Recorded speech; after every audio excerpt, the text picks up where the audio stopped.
Ang ating mga Biblia in the book of Matthew. Oy, Diyos. In verse number, chapter 27. Diyos. In verse number 45. Matthew chapter 27, 27. verse 45. 45. Kanya nakita? Say amen. Amen. So, mga young people and kids. Okay, 45 hanggang verse number 46. Amen. Okay. So let us read together. Begin. Now from the 6th hour there was darkness over all the land until the 9th hour. And about the 9th hour Jesus cried with a loud voice, saying, Eli, Eli, lama sabachthani? That is to say, my God, why hast thou forsaken me? So tayo pong lahat ay yumuko, mapagpalang Diyos. Kami po'y lumalapit, Ama, sa inyo pong paanan. At aming pong dinadalangin na patuloy po kayong gumawa ng may kapangyarihan sa aming mga puso, na kami mahamon at makita ang mga naranasan mong hirap kung paano kami nakatiyak ng buhay na walang hanggan at mapatawad ang aming mga kasalanan. At lahat ng ito ay aming inilalapit sa pangalan lamang ng aming Panginoong Jesus. Amen. Makakupo na po tayong lahat. So there is no particular special reason this morning maliban sa pitong mahalagang wika ng ating Panginoon. So ito po yung karugtong ng mga ating narinig mula pa kaninang umaga, bago mag-Sunday school, ay we are already started the 7 last word. At ngayon ay nasa pang-apat na tayong wika. Amen? Amen. So, tama ba? Amen. So, yung salita na ginamit ng ating Panginoon na Eli, Eli, lama sabachthani, no? That is to say, my God, why hast thou forsaken me? So, isa sa controversial na ating naririnig. That's why they don't believe God, they don't believe in Jesus, because He is also nagpapakita na siya'y hindi Diyos at kailangan niya ang Ama. No? So, at kung hindi tayo magiging maingat at mapanuri sa ating mga pinag-aaralan, ay hindi po natin mauunawaan ang sinabi ng ating Panginoon. No? So that's why we need to study about the Lord God, the Lord Jesus Christ, bilang Diyos na nagkatawang tao, na nasa laman. Hindi po natin makukuha ang katotohanan nito pag hindi tayo naaralan. Lahat tayo mako-confuse. Marahil ay ang ilan sa atin ay hindi makuha ang katotohanan ng mga salitang ito. Kaya nakakalungkot. That's why I always ask you kung kayo ay ligtas. Hindi lang natin tinanggap bilang tagapagligtas, kundi Diyos ng ating buhay, Panginoon at tagapagligtas. Amen. At nakakatakot na sabi ko nga, ang kaligtasan ay hindi natin pwedeng pekein. Baptist ako, may Bible ako, nagbibigay ako, umaawit ako, uma-attend ako ng church. So, even Judas Iscariot, one of the apostle and disciple of our Lord, ay hindi saved. Araw-araw kasama ng ating Panginoong Jesus. So, nakasama niya mismo ang pinakamagaling na mangangaral, pinakamagaling na tagapagturo, pinakamagaling na pastor, but then hindi siya saved. So, nakita niyo ang katotohanan, mga kapatid. Pag hindi natin nakuha yung katotohanan ng pagparito ng bugtong na anak na sa katawang tao at namatay sa krus para tubusin ang iyong kasalanan, At ang buhay natin ay hindi talaga natin na ipaglilingkod, no, sa Diyos. Kundi ito'y nasasayang. Bakit? Sa katotohanan, baka yung ating kaligtasang tinanggap ay sa bibig lang, sa isip lang. No? Salvation sa isip. Sabi nga ng pastor, lagi kong kino-quote, sinabi niya, na isang ruler lang ang haba ng bibig sa puso, paabutin mo na. Tanggapin mo siya sa iyong puso at hindi lang sa isip. Kasi pag hindi pumasok sa ating mga puso, walang pagbabagong magaganap sa buhay mo, sa buhay ko, sa buhay nating lahat. Kaya mainit. Ayan.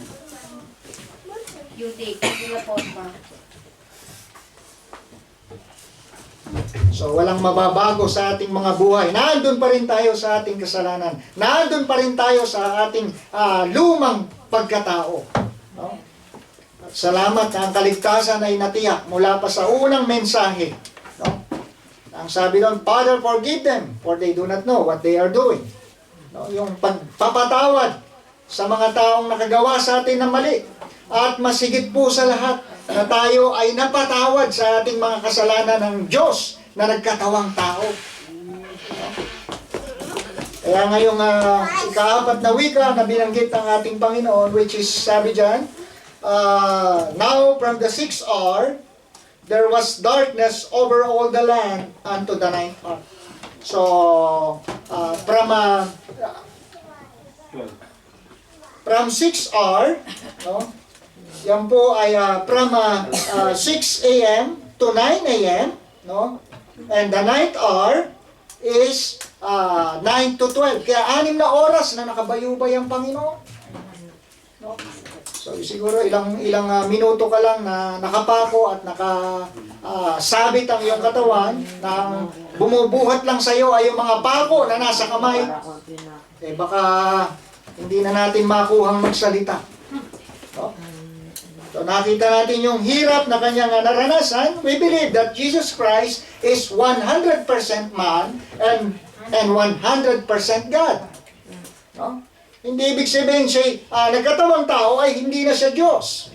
Diyos pa rin po siya na nagsalaman, sabi ng Biblia. No?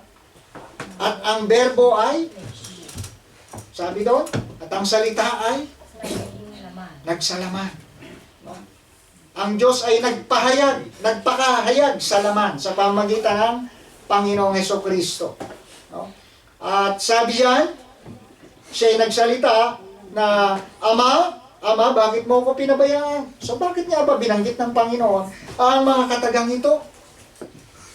So sa kadahilanan kung bakit ang kapaligiran ay nagdilim, lahat ng kasalanan na ating ginawa ay inilagay sa katauhan, sa laman ng ating Panginoon. Ang kasalanan mo, ang kasalanan ko, ang kasalanan ng mundo ay inilagay sa kanyang laman. At alam natin, whatever sin that we have, no, sa ating buhay, ay kailanman hindi malulugod ang Diyos.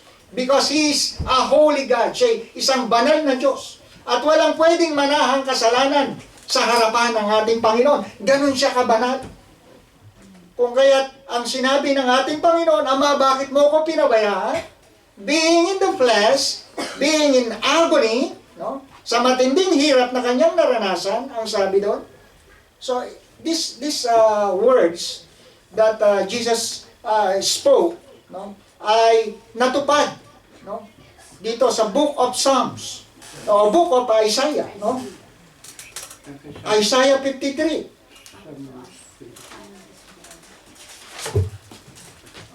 So, silipin po natin. Ang sabi dyan, verse number 4, Isaiah 53. Say amen kung nyo nakita. Amen. 53, verse number 4. Surely He hath borne our griefs and carried our sorrows, yet we did esteem Him stricken, smitten of God. Si pinasakitan ng Diyos, and afflicted. But He was wounded for our transgression. He was bruised for our iniquities, and chastisement of our peace was upon Him. And with His stripes, we are healed. Amen? Amen. Salamat na ang Panginoon, tinis niya na nakabayubay sa krus, no? para sa kapatawaran ng ating kasalanan, upang tayo bigyan ng kapayapaan, upang tayo magsigaling sa ating mga pagkakasala at pagsuway sa Diyos. No? He was chastised. No? Pareho sila. Pinalo siya, hinagupit, sinabunutan, dinuraan, tinadyakan. No? At ang sabi doon, ang isa sa tumuya sa ating Panginoon ay kumuha ng isang patpat, at nung pagdaan ng Panginoon, dala ang krus, ay hinampas siya sa ulo. No?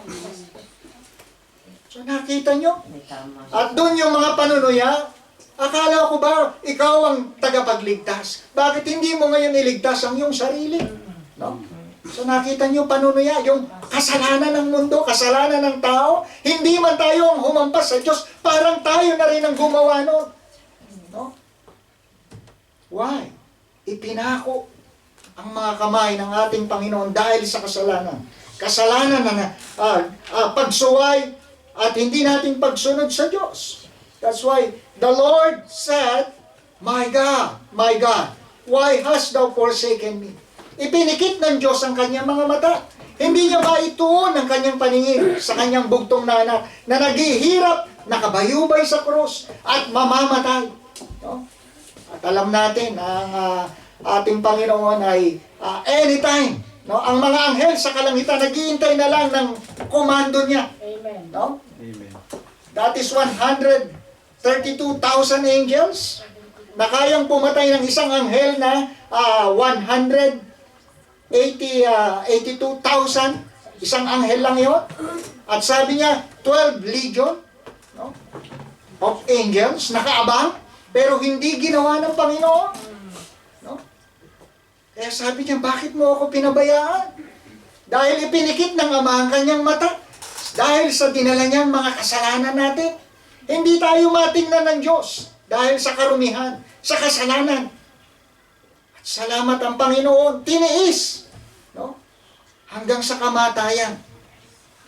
My God, why hast thou forsaken me? Kaya nga ang langit nagdilim eh. No? Ipinikit ng Ama ang kanyang mga mata. Ilang oras nakadiliman yon.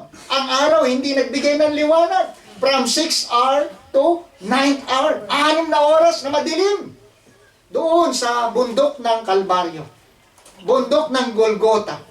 Na ang tawag ay bundok ng Kalansay. Ng bungo. No? So ang Panginoon ay bagaman sinabi niya mga bagay na ito dahil sa kasalanan. And we being sinners, no? Hindi tayo nakalulugod sa Diyos. Kaya nga kinuha ng Panginoon yun sa sino mang mananampalataya sa Kanya at magtitiwala sa ginawang kamatayan niya. Mapapatawad. No? At hindi tayo ang Diyos ay hindi malugod sa atin. Hindi kahit anong pagdarasal ang ating gawin, kahit anong sipag ang punta natin sa church araw-araw. No?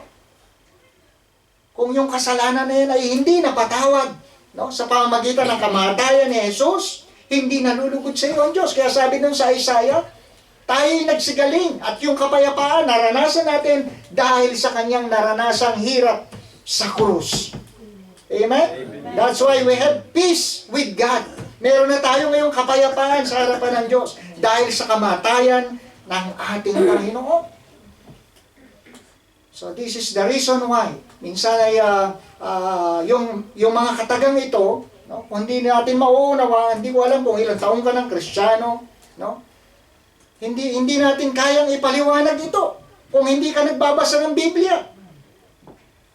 O Diyos ko, bakit mo ako pinabayaan? Hindi mo mauunawaan yan.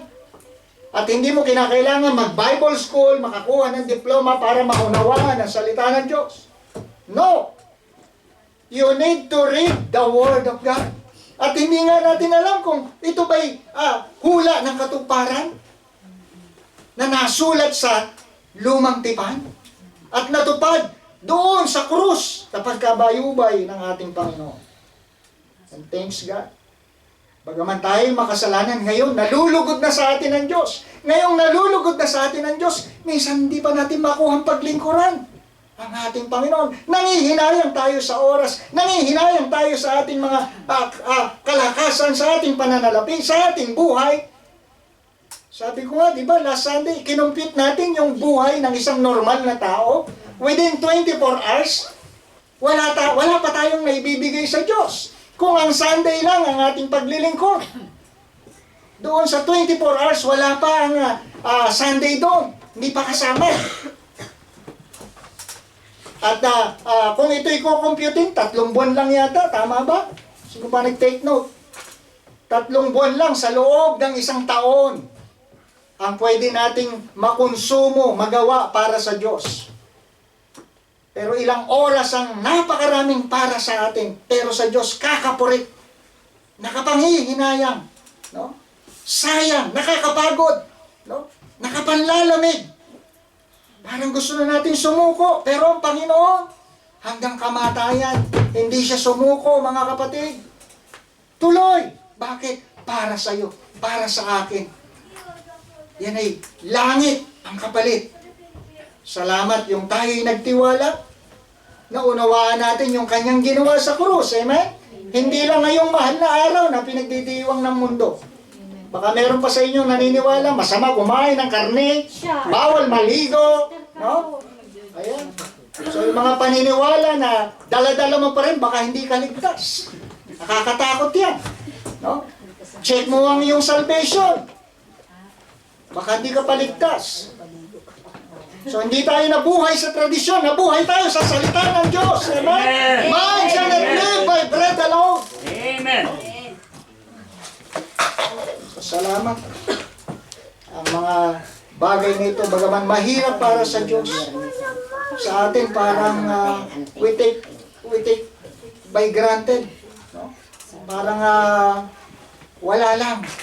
No? So anong sigaw ng ating Panginoon, no? Parang wala silang naririnig.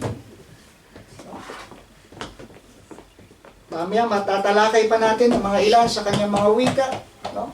But these words that proceeded sa mouth ng ating Panginoon, no? My God, why hast thou forsaken me? Minsan, kung meron tayong mga hirap na nararanasan, parang bumibigay na tayo, ayaw na natin, susuko na tayo, no? Pero ang Panginoon hanggang sa krus. Hindi niya sinabing, hindi ko na kaya ito, Ama. Ha? Hindi ko kayang maging Diyos. Yan ang isisigaw. No? Pero salamat, tinapos niya. At noong mga panahon, ako'y hindi pa ganun kalago sa pananampalataya. Hindi ko maunawaan ang mga salitang ito. Naririnig ko lang pinangangaral ng mga pastor, ng mga preacher, ng mga deacons, mga pastor na iimbitahan. Paano ko ba maunawaan to, Panginoon? No? Malinaw, no? Na sinasabi na ikaw ay hindi Diyos. No? Ikaw ay katulad din namin na tao na humihingi ng tulong sa Diyos. Hindi po. Hindi dahil binanggit niya, mga katagang, ito hindi siya Diyos. Ito'y dahil siya'y nasa laman. No? Naranasan niya ang naranasan mo. Naranasan niya magutom katulad mo. Naranasan niya masaktan katulad mo. Naranasan niya, no? Na siya'y lait-laitin. Naranasan niya, kaya alam niya ang buhay mo, alam niya ang buhay ko, buhay nating lahat. Bakit? He is God. Nauunawaan niya kung ano yung nararanasan natin. Because He already experienced being in the flesh. Kaya alam niya ang kalagayan natin. Nauunawaan niya. Amen? Merong Diyos na kayang umunawa. No?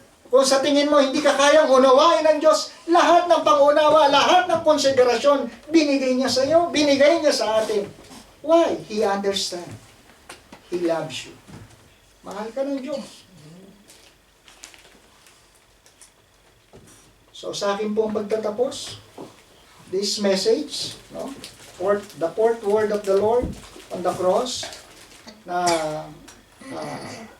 kumbaga ang Panginoon ay nagdidiliryo na, no? So hirap na ang kanyang laman, no? So bago siya maipako sa krus, marami ng dugo ang nawala sa kanya. No? ang mga laman sa kanyang likuran, sa kanyang binti. No? If you will see, no? Doon sa Crusader, no? Doon ay inelaborate ng doktor, no? Kung ang isang tao ay pahihirapan at mapapako pa sa krus, hindi niya kakayanin. No? Hindi niya kakayanin. Bakit? Yung ikaw ay mapako daw sa krus na ang bigat mo ay ang bumubuhat ay ang mga pako sa kamay at sa paa. No? Ang paghinga mo baligtad. Yung pasinghot, hindi ka makahinga. Yung exhale lang, doon siya nakakakuha ng hininga. Gaano kahirap yun? No?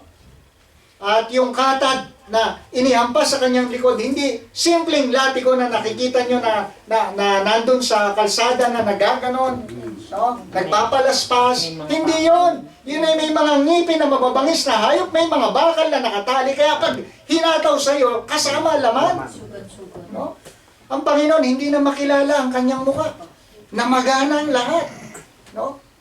So, at bukod sa dugo, kasama na ang tubig. No? Sa kanyang katawan. That's why the Lord said, my God, why hast thou forsaken me? Alam niyo, tayong mga makasalanan, patungo talaga tayo ng impyerno eh. Ayaw at sa gusto mo. No? Pero salamat, gumawa pa rin ang paraan ng Diyos. Doon sa kanyang paraan, minsan hindi natin makita eh. No? Hindi natin ma-appreciate what God has done. No? Being sinners, no? Na mapatawad sa ating mga kasalanan. We take for granted, sabi ko nga. At sabi ng isang pastor, huwag daw natin maliitin yung simpleng kasalanan. Bakit? Tinubos na raw tayo ng Panginoon sa krus, kaya huwag natin sabihin, maliit lang naman to eh. Okay lang to. No? Okay lang na gawin ng bagay na ito. Isa lang naman, pwede ko naman ihingi ng tawad. So minsan, nakakatakot ang Kristiyano. Hindi natin maunawaan anong uri meron siya. I believe, no, nung ang Panginoon ay napako sa krus, lahat ng nanampalataya sa Kanya ay na-sanctified. Alam niyo salitang sanctified? Nalinis. Nalinis sa lahat ng kasalanan. Naalala niyo na pa ako sa krus kanina, yung na-share ni Brother Robert, tama ba? Amen. Thou shalt be with me in paradise. Yung tao, hindi naka-attend ng church sa buong buhay niya. Puro pagnanakaw ang ginawa. No? Kaya hindi niya masabi, Panginoon, gusto kong pumunta ng langit. Hindi niya masabi, bakit? Alam niya, makasalanan siya. Hindi siya karapat-dapat sa langit. But then, sabi niya, alalahanin mo na lang ako, Panginoon. Pagdating mo sa iyong kaharian. Yun na lang ang salitang pwede niyang bitawan. Alalahanin mo na lang ako. Ano ba naman yung alala? Diba?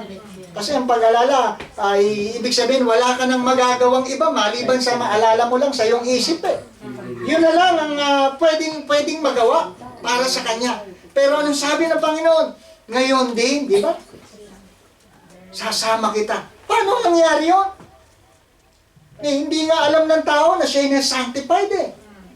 Napatawad siya sa kanyang mga kasalanan. Bakit? Sa simpleng pananampalataya, pagtitiwala kay Kristo.